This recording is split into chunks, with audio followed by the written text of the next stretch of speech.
Hi అండి, welcome to Mounika vlogs. ఈరోజు సేమియా కేసరి రెడీ చేస్తున్నానండి, చూపిస్తా వచ్చేయండి. ముందుగా స్టవ్ ఆన్ చేసి ప్యాన్ పెట్టి అందులో ఒక 3 స్పూన్ల నెయ్యి వేసుకోవాలండి. నెయ్యి కొంచెం హీట్ అయిన తర్వాత ఒక 15 జీడిపప్పులు వేసుకున్నాను నేనైతే. అది మీ ఇష్టం. ఇంకా జీడిపప్పు వేసి బాగా ఎర్రగా వేయించుకొని పక్కన తీసి పెట్టుకోవాలి. తర్వాత ఇలాగా కిస్మిస్ కూడా వేసానండి. ఇవి కూడా ఒక 15 దాకా వేసాను. ఇట్లాగా వేయించి పక్కన పెట్టుకోవాలి. ఇవి కూడా ఎర్రగా వేగిన తర్వాత ఇంకొక స్పూన్ నెయ్యి వేసి 1 కప్పు సేమియా తీసుకున్నానండి. సేమియా కూడా కొంచెం బాగా ఎర్రగా ఏగనివ్వాలి. సిమ్లోనే పెట్టి వేయించుకోండి, లేకపోతే తొందరగా మాడిపోతుంది.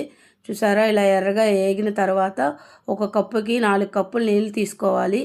తీసుకుంటే కరెక్ట్గా అనేది ఉడుకుతుంది. బాగా మెత్తగా ఉడికితేనే సేమియా కేసరి అనేది టేస్టీగా ఉంటుంది. చూసారా ఇలా తెరలకు అవుతుందో, ఇలా ఉడుకుతూ దగ్గర పడనివ్వాలి.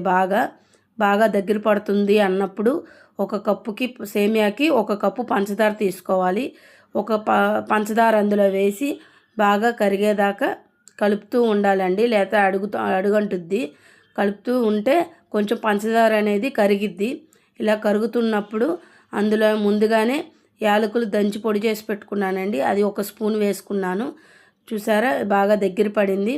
తర్వాత అందులోనే ముందుగా వేయించుకున్న జీడిపప్పు కిస్మిస్ కూడా వేసి కలుపుతూ ఉన్నానండి. కలుపుతూ ఉండాలి, లేకపోతే అడుగంటుతూ ఉంటుంది. తర్వాత అందులో కొంచెం ఫుడ్ కలర్ కూడా వేసుకున్నానండి. ఇది ఆప్షనల్ మాత్రమే.